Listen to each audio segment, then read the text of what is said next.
So are we ready to start? We're ready. Okay, good. I guess everyone's showing up. Hello, and thank you for showing up. I'd like to welcome you here. My name's Lou Ryan. It's nice to see all of you here. I'd not only like to welcome you here, I'd actually like to congratulate you for joining us today. Now, people often wonder why I do this. I mean, why I congratulate them for coming. I see this, why is he congratulating me for coming to a webinar? It's kind of like that look on their face, you know? Well, the reason I always do this is because, believe it or not, showing up at one of these webinars is a tough thing to do. I've been giving these programs for nearly 30 years, and for the first 20 years, the seminars were actually held live in a room, not over the internet. We'd run ads in the newspaper and on television, and people would call to register. Well, over 50% of the people that registered and said they were coming never showed up. In fact, in the early days, we'd look outside the office just before the introduction would start, and we'd see the same cars driving around and around and around and around. I'm sure it was people trying to decide whether or not they should actually come in. But the reality is nothing's really changed since then, because over 50% of the people who register for this online webinar, that's right, they don't show up either. You see, to actually come to one of these sessions takes bravery, and more important than that, a true desire to end the slavery of cigarettes. And it's especially tough for us guys. Listen, I know. I smoked for over 16 years, and to even admit that I smoked was hard enough, but to admit that I couldn't quit, that I couldn't do it by myself, was especially hard for us to acknowledge. Us guys I'm talking about. So that's why I congratulate you. It means that you think highly enough about your health and about your future to get some health. You see, there's actually 4 steps to stopping smoking. First one's really easy. I did it hundreds of times, and I'm sure you've done it hundreds of times, and that's thinking about stopping. I thought about it, I think, the first time 15 years before I actually quit. I knew that I would quit as soon as I made up my mind, got up enough determination, and was ready. But the problem was, every time I thought about it, I wasn't ready. You see, when it comes to addictions, you're never ready. There's no right time. That's the nature of addictions. The second step is more difficult than thinking about it, and I presume it's the step that you took today. And step number 2 is acknowledging that you're addicted. That's right, acknowledging that you're addicted and you really don't know how to quit. So you begin to look for a way. You are addicted, you know that, don't you? Well, you are. It took me a long time before I was willing to acknowledge this and get some help. For me to acknowledge that cigarettes were more important than the quality of my life and my health, it was difficult. And it's really strange too when I think about it now, because in other areas of my life, I would get help. I'd go to a doctor, a lawyer, an accountant, a bookkeeper, any area that I wasn't an expert in that I needed help in. So this is one of the reasons that step number 2 is difficult. Now, step number 3 in stopping is probably the most difficult one of all. The third step in stopping smoking is to make a commitment. That's right, commitment to do whatever it takes to handle the smoking issue once and for all. To stop putting it off, to stop spinning our wheels. And that's not easy. And that's why only a small percentage of people who really want to quit are here today. I'll share with you a little bit later in this seminar today how I finally took this most important step. Well, I told you that there were 4 steps. I might as well review the 4th as well. The 4th step is the actual process of becoming an ex-smoker. And believe it or not, it's not as difficult as you might think once you've learned how, and also learned why you failed in the past. Once you've learned how and why you failed in the past, quitting is actually a pretty easy thing to do. But the key word here is learn. That's right. Stopping smoking is a learning process. A lot of times people say, well, what's there to learn? It doesn't seem like there's so much to learn. I mean, you got a cigarette here, you got a match here. What's there to learn? I mean, non-smokers, they tell us, well, just don't light up. You and I, we know it's not that simple. But it's like that old saying, it's what you don't know that you don't know that stands in the way from you achieving your goals and objectives in life. Actually, when it comes to stopping smoking, there's a lot to learn. What I'm going to do now is as we go through the rest of this webinar, I'm going to be doing it via PowerPoint. So let's go ahead and switch to that. Okay. Most people believe that it takes willpower, guts, and determination to stop smoking. It doesn't. That's a mistaken belief. People who quit smoking using guts, willpower, and determination are generally smoking again within 3 days to 6 months. My willpower was so weak that I rarely could last 48 hours. You see, willpower is like holding a 5-pound weight over your head. Really easy at first, but it becomes like the weight of the world after a very short period of time. Absolutely impossible to sustain for anyone, regardless of their size and strength. You see, there are actually 10 things that people do when trying to quit smoking that absolutely guarantees their failure. I call them success crushers. Any one of them can sabotage success. Using willpower is numero uno, success crusher. Number 1, absolutely fatal. Today, in this introduction to the Living Free program for smokers, I'm going to share with you the others as well. And by the end of the hour, you'll be very, very clear as to the reasons that you failed in the past and what it takes to be successful at quitting for good. Finally, you'll be absolutely clear as to whether or not you're going to be ready to tackle this tough goal and win. You see, there are 2 addictions when it comes to smoking: a physical addiction and a psychological addiction. In the second email that I sent you, I asked you a pop quiz question, right? It said, when it comes to tobacco, which addiction do you think is greater, the physical or the mental? Most all of you said mental, and you know what? You're all right. 90% of the difficulty comes from the psychological part of the addiction, and at this point in time, you don't really understand what that's all about.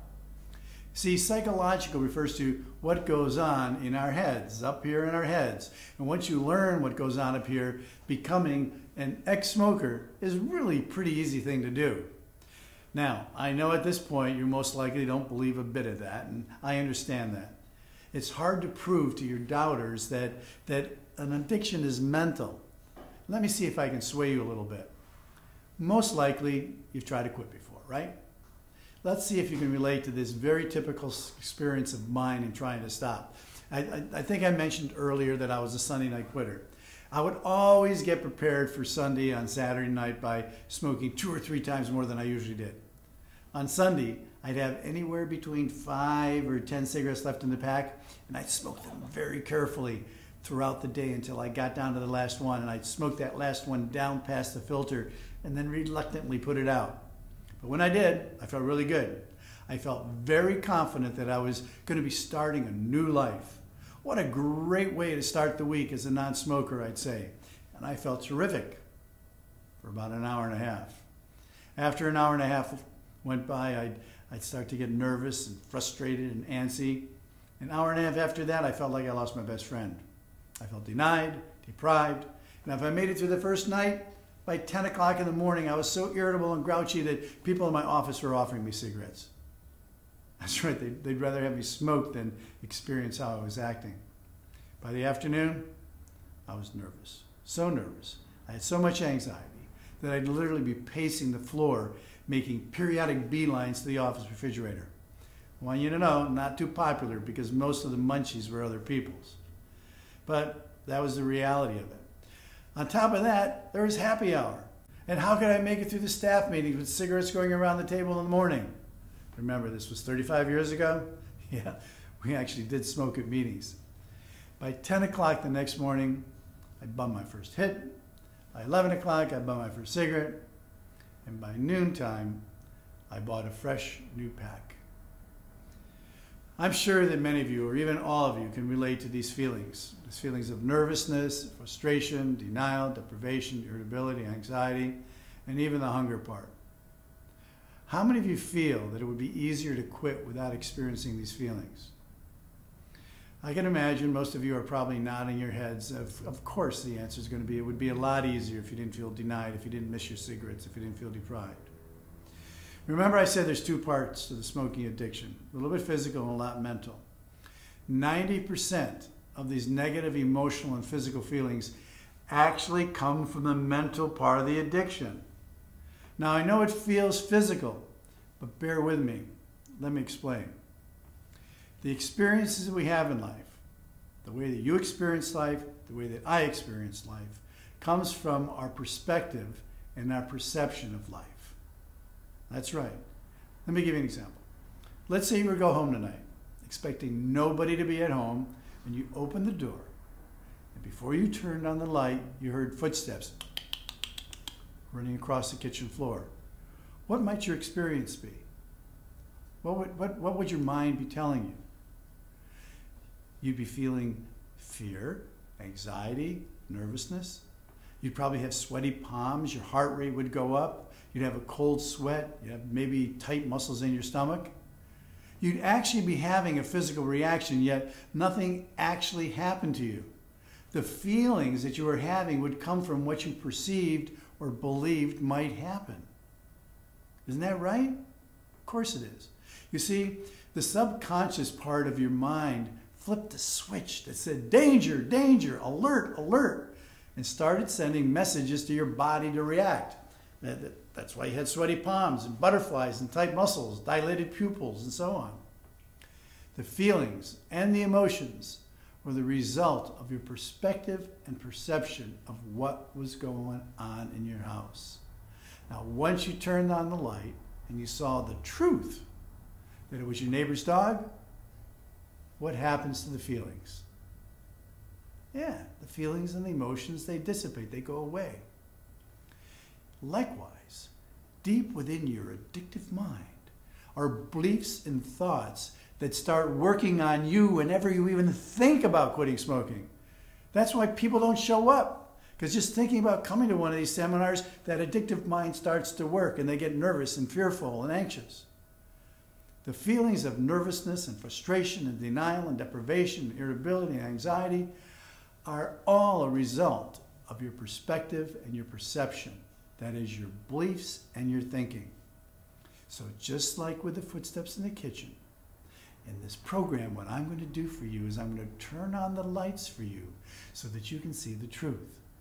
And once you understand the truth about why you smoke and why you haven't been able to quit, those feelings will go away and you're going to have an experience unlike any other one you've done before when you've tried to quit. Your experience of becoming an ex-smoker will be both positive and empowering. In the Full Living Free program, you're going to learn how to realign your way of thinking so that you stopping smoking will be an experience that will have no negative physical or emotional feelings associated with it. You're not going to have any of those feelings that you had before. Listen, hard to believe the program works. Over 1,000 people a week take it. I've been a lifestyle management specialist for over 30 years. I know what I'm talking about. I'm an expert in this area. Over 200 large companies right now, today, and major insurance companies use our programs for their members and their employees.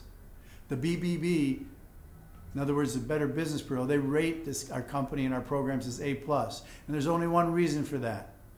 This approach works. And secondly, people love the program. 93% of the people that take our program say they would refer the program to friends and family. But I want you to know something. There's no magic associated with this. It's a learning process. Now, I know you're probably wondering at this point in time if you've got what it takes. Well, let's find out. What I'm going to do is I'm going to share some guidelines for success with you that are really important for you to be willing to follow if you're going to be successful. If you're willing to follow these very simple guidelines, you will be successful. What I call these things are the 6 criteria for success. Now, I get a pen or pencil or something. You might want to write these down if you can. If you can't, that's okay. Don't worry about it. You'll remember them. I'll review them anyways. Okay? So let's go over the 6 criterion for success. The first criterion is to be willing to do it for yourself. Sounds simple, self-evident, right? Well, it's trickier than you think. I want you to know that it's impossible for you to quit for someone else. You cannot stop for your husband, for your wife, or for your kids, by the way, or your doctor. There's a lot of reasons why this doesn't work. You know, for example, when I try to quit, I used to tell the whole freaking world Then, when everybody turned their backs or they weren't around, what do you think I did? You know what I did. I'd sneak one here, and I'd sneak one there. I started to act like everybody in the world that I told were my parents, and I was a kid. Why? Because I was acting like a kid. But eventually, everybody else knew. You see, becoming an ex-smoker results in you improving the quality of your life and adding value to your life. You can't do this for somebody else, because making this change has got to do with self-respect and self-esteem, and most important, for desire to have control of your life. The more you do it for you, by the way, the less pressure you're going to feel from the outside and the more motivated you'll be from the inside. In the second video, in session 2 of my course, I'm going to teach you how to create this personal self-motivation. So this time I recommend, when you take the program, don't tell anyone. Be willing to do it for yourself. You're the one that's important in this process. Criteria number 2, be willing to change your point of view. This is an important one.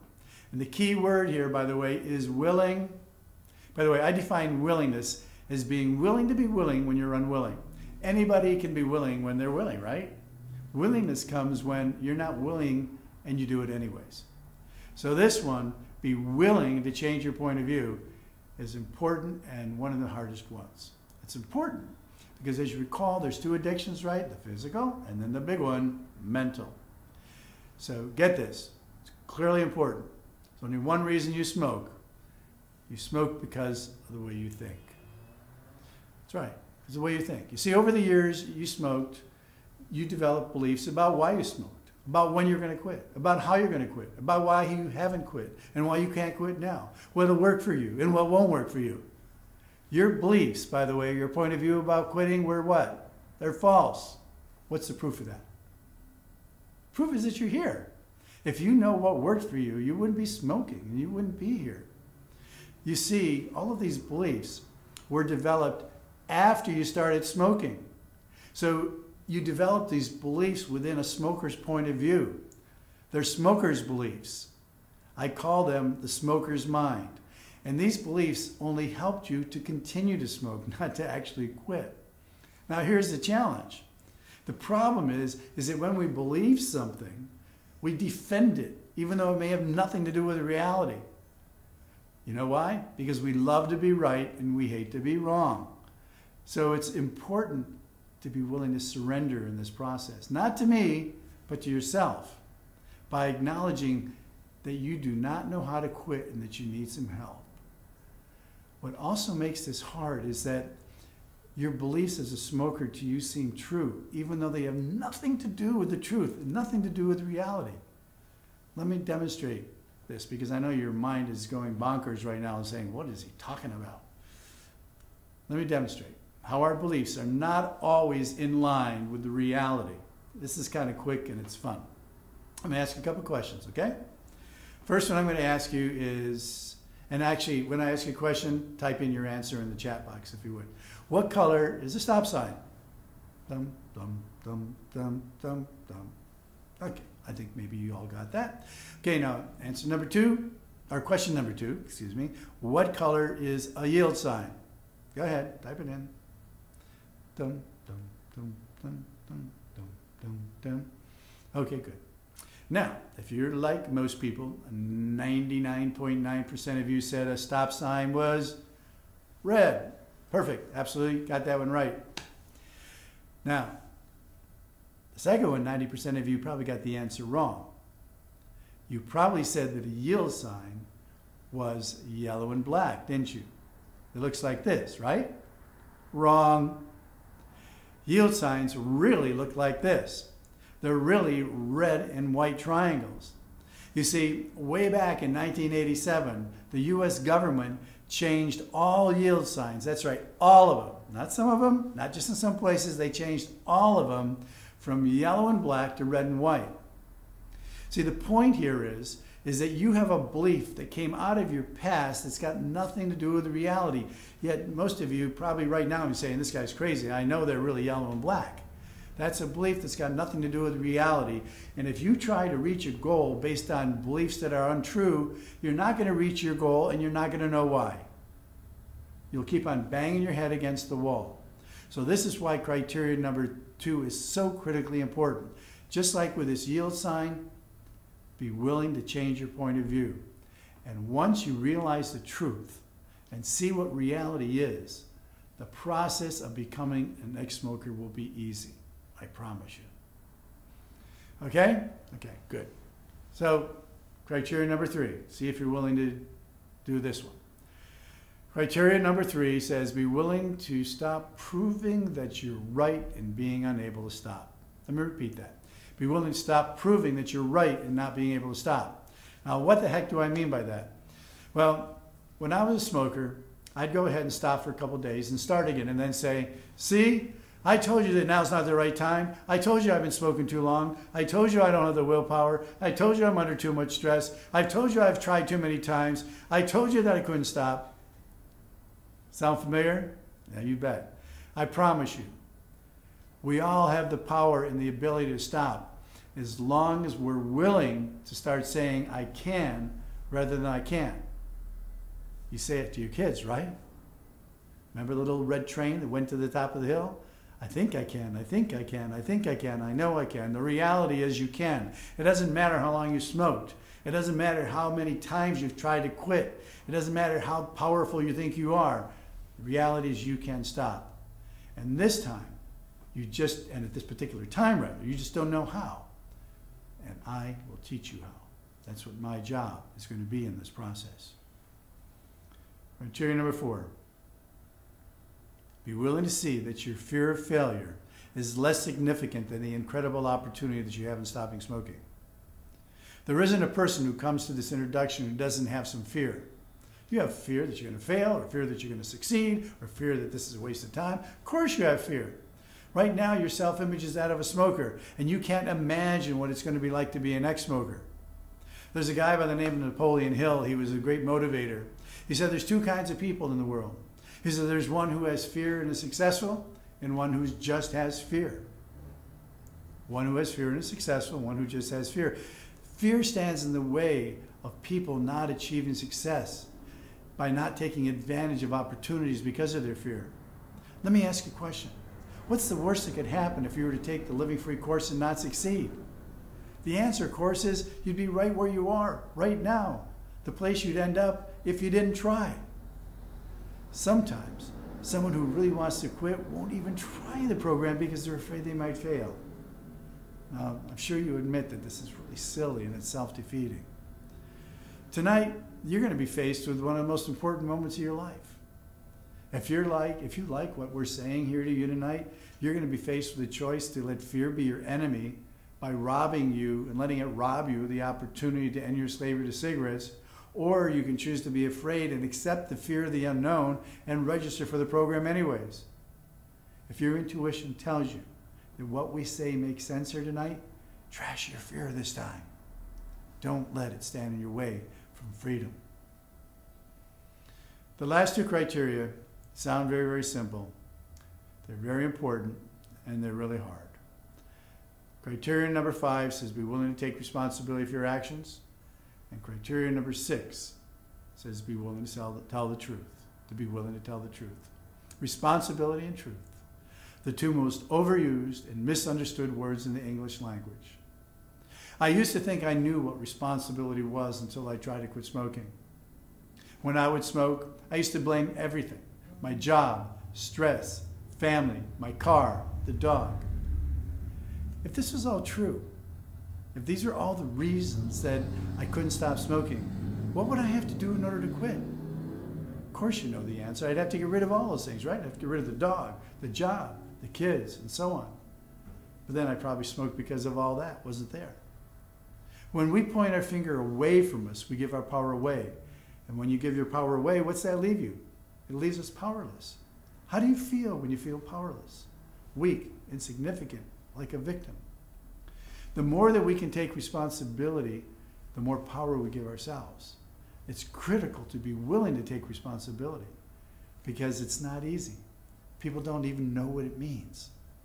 You see, there's lots of subtle ways and even abstract ways that we give our power away without even realizing it. In this program, I spend one entire session on this one word, on the word responsibility. I'm going to be showing you 6 different ways that you give your power away, not only relative to stopping smoking, but in your life in general. And how to be able to tap back into your soul and grab the natural power that you have within you to make this important change and any other change that you'd like to have occur in your life. I want to do a little survey right now so you can get more perspective on this. Because in criteria number 6 says be willing to tell the truth. So we're going to do a little truth survey. And actually the survey is going to be both about truth and responsibility. Now again, the key word here is being willing. Telling the truth is not easy. It's very, very hard because like with the yield sign, we often have no idea what it is. We think we know what reality is, but more often than not, it's our brains trick us into believing something when it really has nothing to do with reality. Again, let me demonstrate how tricky this can be. I'm going to ask you a few more simple questions. In fact, they're right here on your screen. Just type in the chat box if you happen to agree with me. Statement number 1 says, I don't want to smoke anymore. How many of you don't want to smoke anymore? If you don't want to smoke anymore, type me into the chat box. Okay, all right, answers coming in. All right, 10. All right, about 90% of you. Okay, question number 2. How many of you would like to be a non-smoker? Again, type it in if it applies to you. Go ahead, type it in. Okay, great, great. 15, 20. Not quite, but almost, about 85%. Question number 3. How would you like to get rid of the urge to smoke? How many of you would like to get rid of the urge to smoke? Go ahead and type it in. Wow, those came in fast. About 99% of you said that you would like to get rid of the urge to smoke. You know, I guess that some of you actually didn't vote on that one because just about everybody says that. Now, question number 4, the final question. I have the urge because I'm addicted. How many of you think that you have the urge to smoke because you're addicted? Go ahead, type it in. Okie doke, thank you very much. I appreciate you answering these questions. Why? Because I couldn't illustrate criteria number 5 and number 6 if you didn't answer them like you did. So again, thank you. So be willing to take responsibility and tell the truth. The way you answer them, by the way, are a few of the reasons why you have had difficulty stopping smoking in the past. Additional success crushers. And let me illustrate. We're going to go ahead and take the last one first. The last question was, or statement was, we have the urge to smoke because we're addicted. Well, the truth is, you are addicted, but that's not why you have the urge to smoke. There's only one reason from the perspective of responsibility that you have the urge to smoke. You have the urge to smoke because you trained yourself to smoke. That's right. You're the source of the urge. It's got nothing to do with being addictive. Now, I know this is a little abstract. Okay, so again, we are addicted, but it's not why we have the urge. From the point of view of responsibility, we have the urge because many years ago, we trained ourselves to be a smoker. If we didn't teach ourselves to smoke, we wouldn't have the urge to smoke today. I mean, Chinese people never had the desire to eat Kentucky Fried Chicken until they trained themselves to eat it. Now they're all getting fat. So many, many times what we do is blame situations. For instance, he got me mad, I need a cigarette. The truth is, I like to smoke a cigarette because years ago I trained myself to smoke when I got mad. So, why is this important? Well, think about it. We look at the urge to smoke as this big unexplained monster when we're trying to quit. And the fact also is that when you have a desire to smoke when you're not quitting, it's no big thing, right? It only becomes a big thing when you're trying to quit. And the reality is the only reason you have that urge in the first place is because you trained yourself to smoke in all sorts of situations. Think about that for a second. That's why you have the urge to smoke. You trained yourself to be a smoker. What I will do is train you to become a person who does not give a damn whether they do or not. You have that power. And the first step is to take responsibility. The more we can take responsibility for our actions, the more power we give to ourselves. How do you feel when you feel powerful? Great, right? So why not have the process of stopping smoking be one in which you feel powerful? The statement number 3 said, our question was, who would like to get rid of the urge to smoke? Everyone said yes to this one. You know what? That's another success crusher. That's the problem. It's one of the 3 top success crushing moves, actually. Most courses and people who quit on their own try to get rid of the urge to smoke. Think about this. Every time you tried to quit smoking in the past, what was your goal? Your goal was to get rid of the urge, the desire, right? You threw away your cigarettes, you chewed gum, you took a shower, you snapped your wrist with a rubber band. Anything to get rid of that desire. The truth is, and you're not going to like this, but the truth is you may always have the desire to smoke. Sorry to be the one that brings you the news, but the truth is that you may, from time to time, have the desire to smoke throughout the rest of your life. That's the truth. So that's why your efforts and wishes to get rid of your desire to smoke only work temporarily. You see, they work until you have the big bad urge again, like at a party or when you're with buddies who are smoking or you're alone. You have that big bad urge, you don't know how to deal with it, and what happens is you end up smoking again. The fact is, if you don't learn how to deal with the urge to smoke and reduce the importance of it to just the thought of smoking, you're going to start smoking again. So, and living free, what we're going to do, what I'm going to do is I'm going to teach you how to deal with the urge to smoke in a really, really positive way. It's going to blow your mind, actually, so that the emotion is no longer there, so that the desire to smoke is no different than any other desire that you may have during the day. Right now, the desire to smoke for you when you're trying to quit is significant, it's meaningful, it's this big, huge thing. It doesn't have to be that way. So how is that possible? Well, think about it. We have dozens of desires or wants every single day. You know, desire to go to the movies, desire to go to the beach, desire to meet somebody new, desire to have ice cream, etc.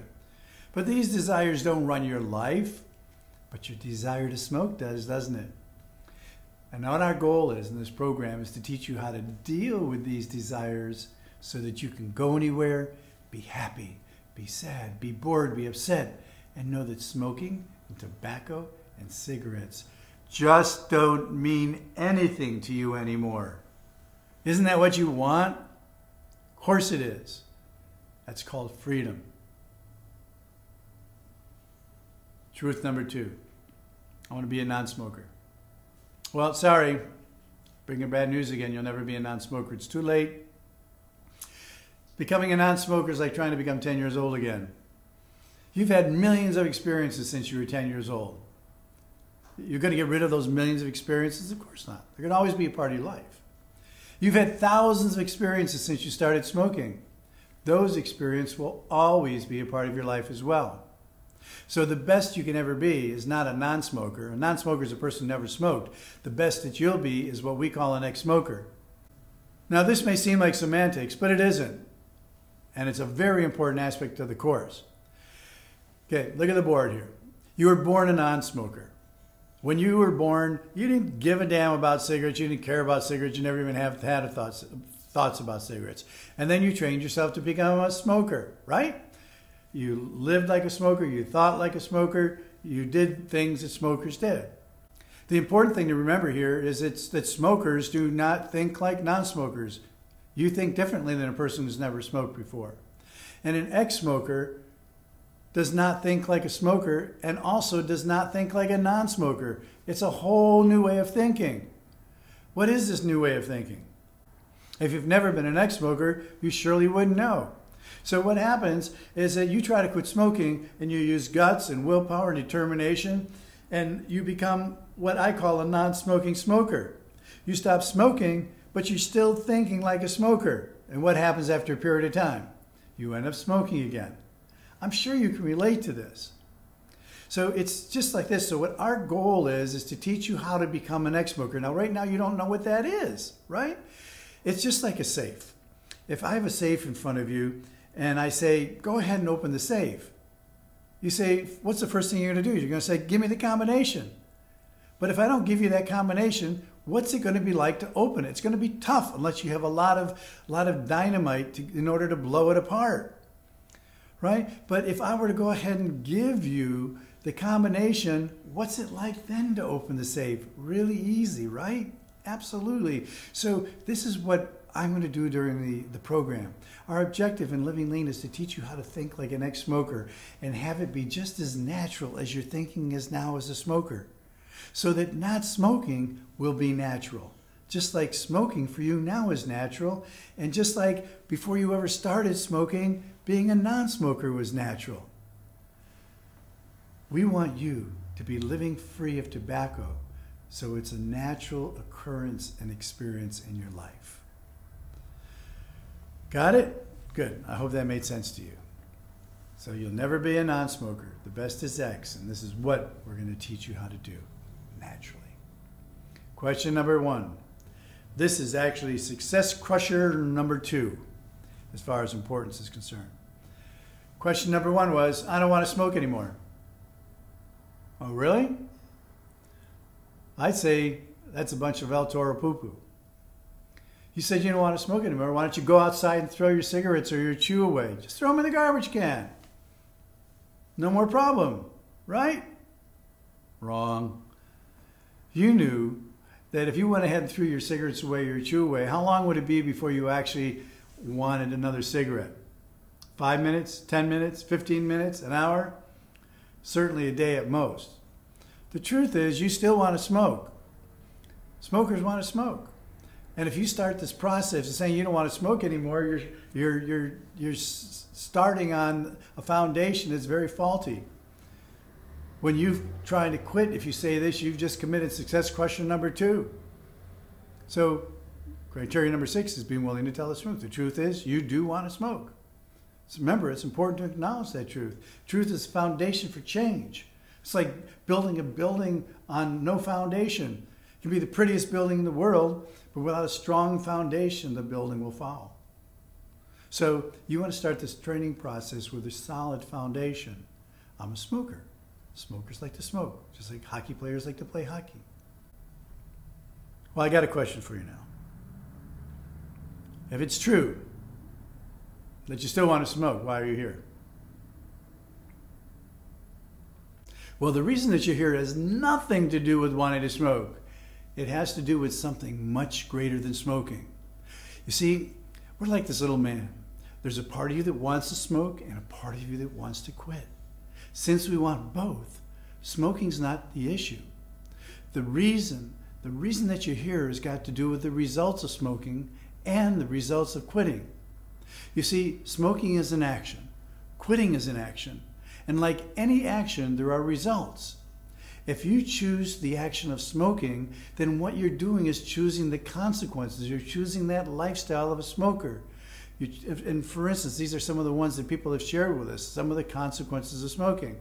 You may have your own, but you're really choosing guilt, you're sneaking around, smelly clothes, heart problems, strokes, smelly car, embarrassment, loss of control, higher insurance rates, tired all the time, COPD, costs. We spend thousands of dollars on it. Now, what are the results of quitting? The results of quitting are called benefits. What are some of the benefits of becoming an ex-smoker? What are some of the results of quitting? Well, there's pride, there's self-respect, there's control over our lives. We'll have better circulation, less tension, be more active, have more peace of mind, better complexion, be able to save thousands of dollars a year. You'll have whiter teeth, fresher breath. You'll live a longer life, most likely. Actually, this is not about length of life. I think that's important. I think it's about quality of life. I think this is the real reason you've come here today, because of that part of you that wants to live a quality life and have freedom in your life. And the purpose of living free is for you to get these benefits, to get back your freedom and control, to get back your health, to save a ton of money, and to have the process be a positive experience. You see, we talk about longer life, but if we're not happy and healthy and living a life that's satisfying, fulfilling, do we really care how long we want to live? But on the other hand, if you're happy, if you're healthy, if you're energetic, if you're involved in life, if you're participating in a lot of levels, you're going to want to live for as long as you can. So again, the purpose of this program is for you to get these benefits and to get back your freedom and control, to get back your health, to get back the quality that you're looking for in your life. And yes, you do want to smoke. And yes, you do want to quit. But that's not the question. The real question is, which lifestyle do you want to live? That's the real question you need to ask yourself. What are you going to choose? Are you going to choose the lifestyle of the consequences or the lifestyle of the benefits? These are the real choices, the real consequences and benefits of smoking and quitting. I know the answer to that question, and so do you. But right now you're not certain that you can. I want you to know that you can, and I can guide you to freedom. Let's take a minute and talk about the value of the cost of these consequences and the value of these consequences. Every time you cough up 40 or 50 bucks on a carton of cigarettes, you're literally buying the consequences. You're buying this lifestyle. Let's take a look at the reality of the cost of smoking in terms of financial. Smoking's expensive, but when people consider the cost of smoking, they usually limit their focus to the cost of cigarettes they smoke. While the cost of cigarettes by themselves can add up to close to $2,200 a year, the reality is the cost of cigarettes is only a small portion of the overall monetary cost of smoking. Let me first of all show you a little bit about this by looking just at the cost of cigarettes. Right now, from what I understand, it says the cost of cigarettes are about $6 a pack. If you're smoking a pack a day, that's $2,190. The hidden costs, they say, are about $6,000 a year, and I'll go over those in a second. But that's over $8,000 a year. Over 10 years, without interest, that's $81,000. Let's say cigarettes go up 5% per year and you get 5% in the savings account. After 10 years, you'd be saving just on cigarettes alone over $14,000.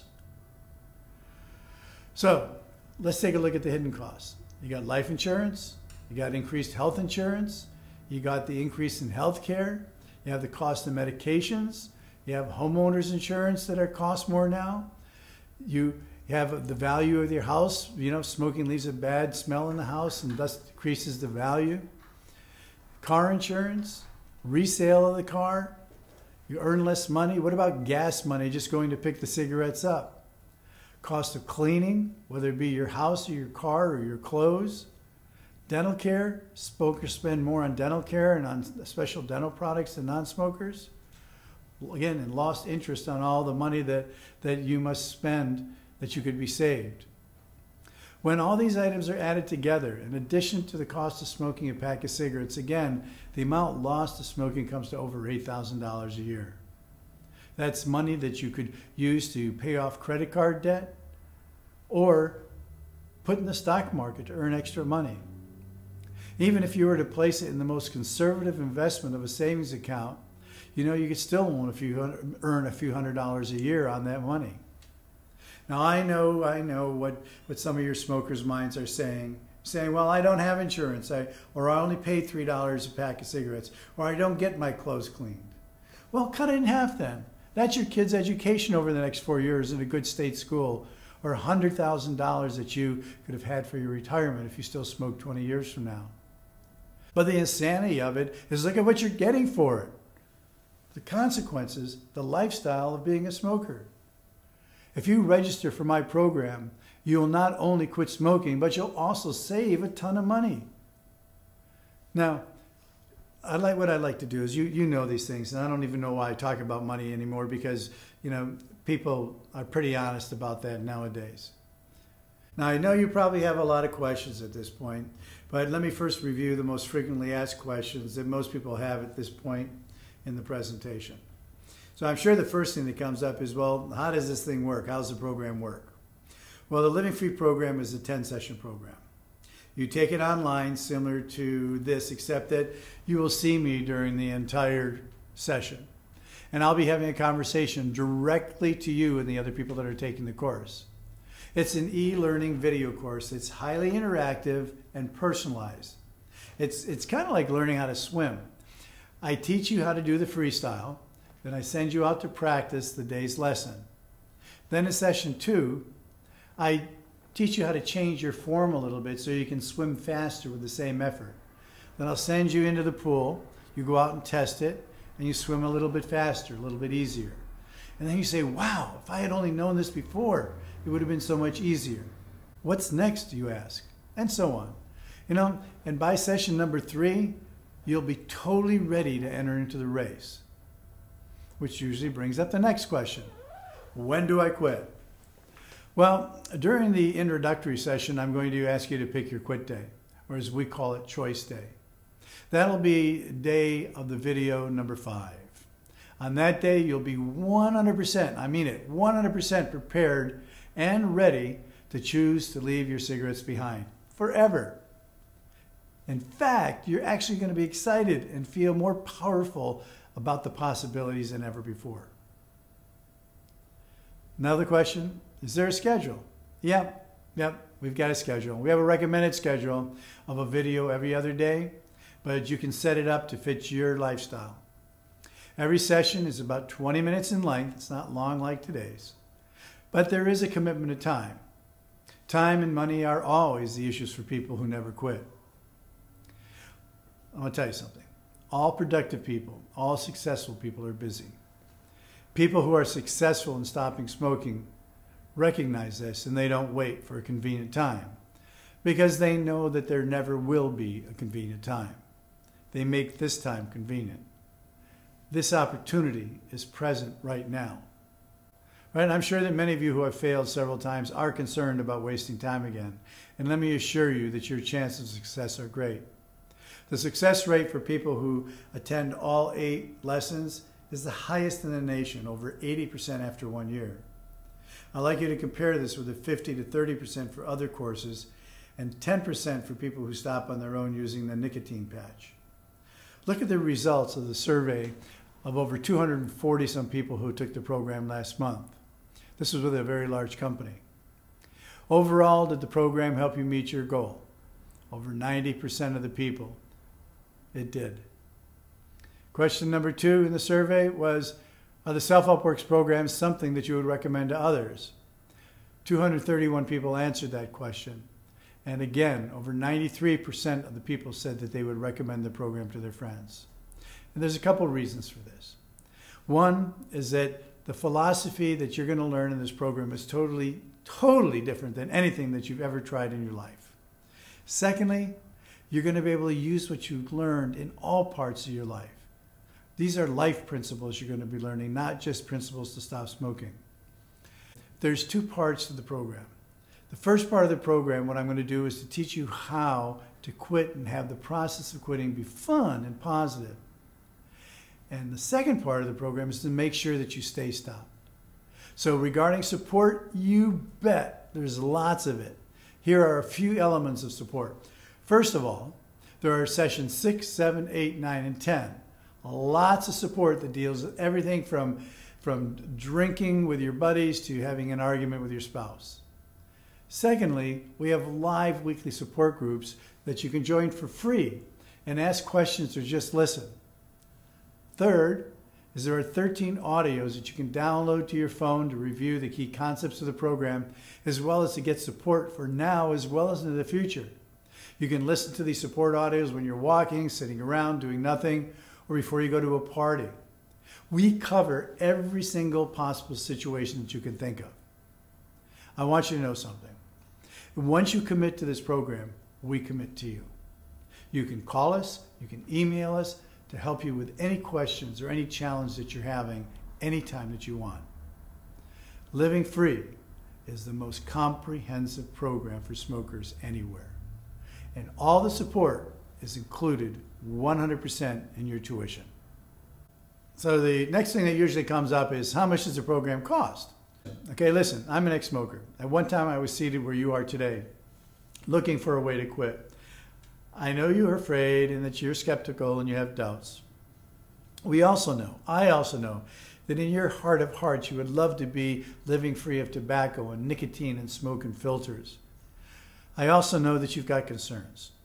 That's why I've made this program as safe and as easy as possible for you to take. The guarantee that we offer is very simple, and it's unheard of in our industry. It's It's this basic. If you don't quit, you don't pay. And I'll show you exactly how this works in a few minutes on the guarantee. First of all, I want to ask you, how much is your health worth? If you actually got all the benefits that we had listed up here, how much is that worth? I want you to know the program's a whole heck of a lot less than what your health is worth, or your satisfaction, or your self-esteem is worth. What if I said nothing? What if I said, just pay me the money that you save just on the cost of cigarettes in 1 year? Would that be a deal? You bet, and I'd take it. But I want you to know that living free is a lot less than that. For the average smoker, the cost is far less than what you spend on cigarettes alone in just 4 weeks. That's what I said. The actual tuition for the program is less than what you paid for your cigarettes last month. This is one of the few programs that you can take where you actually make a ton of money almost immediately. And in most cases, you'll have paid for the program from the money that you save before the program's even over. Cigarettes cost you, every year, if you smoke a pack a day, $2,190. Hard to believe, right? Doesn't sound real, right? Well, it's real. It's our smoker's mind that doesn't want to hear facts like that. But like I said earlier, it's the truth that'll set you free. Cigarettes cost, if you're a pack-a-dayer, $2,190 every year, and that doesn't include the hitting cost. So how much is our program? How much is Living Free? Well, if you go to our website, you'll see that the cost of Living Free, which includes unlimited review, is only $199. But since you're here at the webinar, and since I told you I'd give you a deal, and since you sat with me for this long, I'm going to give you a very, very nice discount. If you're working and can afford one payment, I will give you a 35% discount. In other words, I'm going to knock $70 off the retail so that your cost is only $129. Now that's a great deal, especially compared to the $150 or so that you pay for cigarettes in a month. Now, I know that some of you may be on a budget, because most of us are nowadays. And I want to give you the option to be able to break the cost of the program up into a few real easy payments. The question was, how much are we going to charge every month? Well, we've had a lot of great response from this webinar, but I've heard from a lot of you that times are still tough. So we asked, how much can anybody afford? And the consensus was $19.95 a month. At $19.95 a month, anyone can afford this program. And at $19.95, I'm still going to give you $30 off of our regular retail price. So if you can't afford the one payment plan, click through now so that you can end this crazy addiction once and for all. $19.95 is less than 1 week of smoking if you smoke just one pack a day. The only reason, by the way, that we can charge this ridiculously low tuition is because of the internet. Back in the day of live programs, the program fee was $525, and that was back in the 1980s. Your return on investment is $2,050 in savings in the first year, just on the cigarettes alone. Again, that doesn't count all of the hidden costs that you'll recapture. If what I talked about makes sense to you, I want to encourage you to click the register button right now. And if you do that right now, I'll waive the $10 registration fee in honor of you making a sound, risk-free, intelligent decision to improve the rest of your life for the cost of 21 days of tobacco. So click now, and I will, as I always have done, is guarantee it. Now, so you want to know about the guarantee. Okay. All right, here's the guarantee. Recall the program has got 10 sessions, right? Watch the 10 videos according to the schedule, and if you're still smoking, I'll return your 24 days of cigarette money, no questions asked. Just email me or call us, we'll return your money. In other words, if you don't quit, you don't pay. Will your drugstore refund the money that you spend on Nicorette or Chantix? Listen, I don't want your money if you don't quit. I'll say that again. I don't want your money if you don't quit. I want you to go out and tell your friends and tell your buddies about this ridiculous offer. Okay, one person just chatted. What happens if I start again? That makes sense. It's a good question. The second part of the program guarantee states this: if for any reason that you should start smoking again within the next year, you can review the program without paying a dime. So it's free. Get all the support, call us, use it to quit again. Hey Brandon, bring me back on the screen. Get rid of the PowerPoint. All right. Okay, thanks. Hey, listen, I know the price is always important. Time's always important. But since you spend more on cigarettes in a month than the price of the program, if you haven't clicked on the button yet, price can't be the issue. It can only be an excuse. And I say that with respect. Remember in the beginning of this webinar, I mentioned that there were 4 steps to quitting smoking. I said that step 1 is thinking about it. That's easy. We've all thought about quitting so many times that it's ridiculous. I know you're in that situation as well.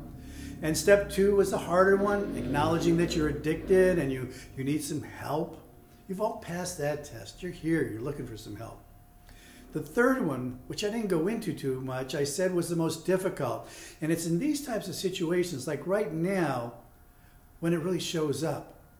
The third step in stopping smoking is to make a commitment to do whatever it takes to handle the smoking issue once and for all, and to stop putting it off, to stop spinning the wheels. Now I acknowledge that's not easy, and that's why only a small percentage of people who want to quit actually come to the webinar. You know, I was a Sunday night quitter. I think I had mentioned that before. That was, and I want to tell you a story about this because it's really, really relevant right now, and I think it's relevant and important to you. Is that Sunday night was my night for quitting, and I had a lot of reasons to quit. I was spending almost $1,000 a year on cigarettes in those days, and plus all the related expenses, like burnt holes in clothes, my car was stinking, I'd get congested in the morning time, I'd often start the day coughing and hacking.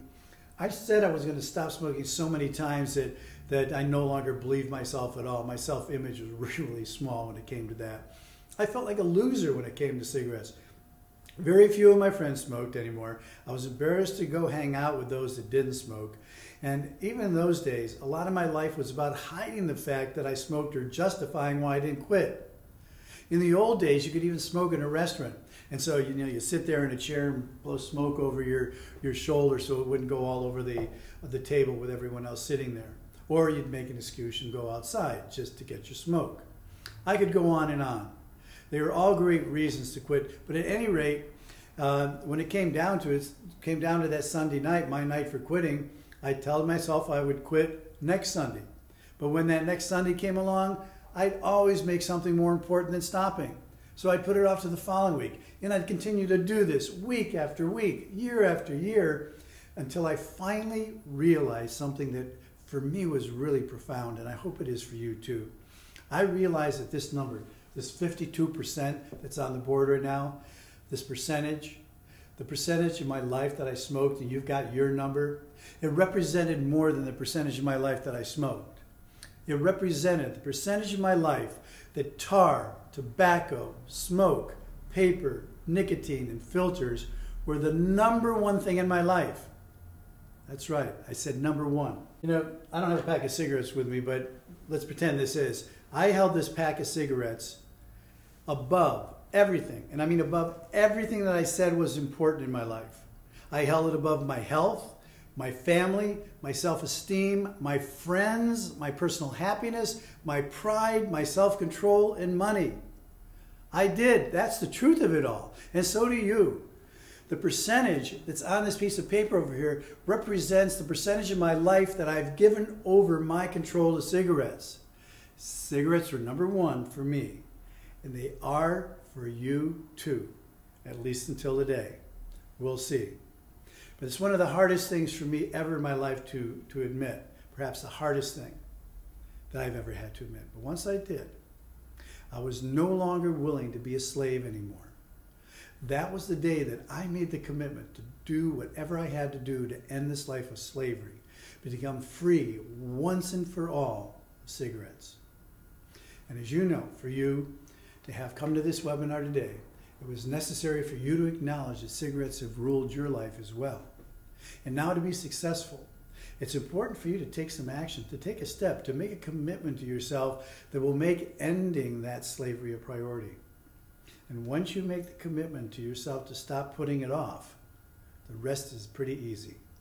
So go ahead, click it, click on the button. You and I promise you will become good friends.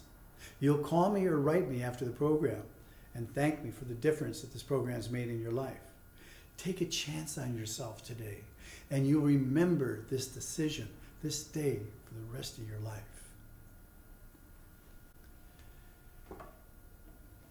You're still here. Okay. Well, if you're still here listening to me, you're afraid of something. What it is that you're afraid of, I have no freaking idea at this point in time. And again, I say that respectively. And whether it's you're afraid of being successful, of getting healthy, of feeling free to breathe, you know, without wondering if you smell from smoke, you have some sort of doubt and you have some sort of skepticism. I'm an ex-smoker. I know about self-doubt. You came here because you'd really like to stop smoking. You came here looking for a way to do that, didn't you? I also know that there are two things that stood in my way whenever I got into situations like you're in tonight. I know there's a couple things that stood in my way from making and taking these important steps. The first one I call, I can't because I'm different syndrome. Now, everybody's different than I am. You know, each one of us is filled to one degree or another with self-doubt. For this reason, we look for something in our lives and that in our minds that sets us aside or makes us different than others. For instance, I'm too weak, or I smoke too much, or I've smoked too long, or I don't have any willpower like they do. I'm not as smart as the rest of them. I always get fat when I quit. I'm under too much stress. They don't know what my life's like. It's just boring and it's really the pits. Doesn't matter what it is. Bottom line, I would always say I can't because I'm different in some way than other people. Listen, I'll tell you something really clear in case you haven't realized. You're a human being, and all human beings have the power to change. We've all got that ability. You've got the power. You've got the ability. If you're willing to just change the I can't into I can, that's all it's going to take. Click on that freaking button. It doesn't matter how many times you've tried to quit. This program will work for you. Second item that stood in my ways was fear. Now I call it the, well, I wish I had syndrome. Sometimes referred to as if I only had syndrome. You know, almost 1.5 million smokers that are being treated for COPD or cardiovascular disease make that statement every single year. Are you going to be one of them? What keeps people from taking action on things they know that are going to help them? Doubt, fear of failure, skepticism. Remember, Napoleon Hill once said, the greatest motivators of all time, this guy was, he said there's two kinds of people. One person has fear and is successful, and the other just has fear. The latter lets their fear and doubts and skepticism justify for not having great lives, for not taking steps needed to attain the opportunities that life has got to offer. This is one of those opportunities. Believe me, it is. You will either let your fear and doubt stand in your way again, and then you'll be one of these people, perhaps, I hope not, a year or 2 years from now, boy, I wish I had taken advantage of that. Or you'll realize that you deserve to be free and never have to think about quitting again. Choice is up to you. I just want to say to all of you, thank you for being here. Again, you're brave people. It's been a pleasure being in front of you today. And I look forward to interacting with you again and hearing from you and hopefully getting your questions and supporting you during the Real Talk support sessions that we have that are live, in addition to you taking our program. Again, thanks for being here. Best of luck to you. Hope we see you soon.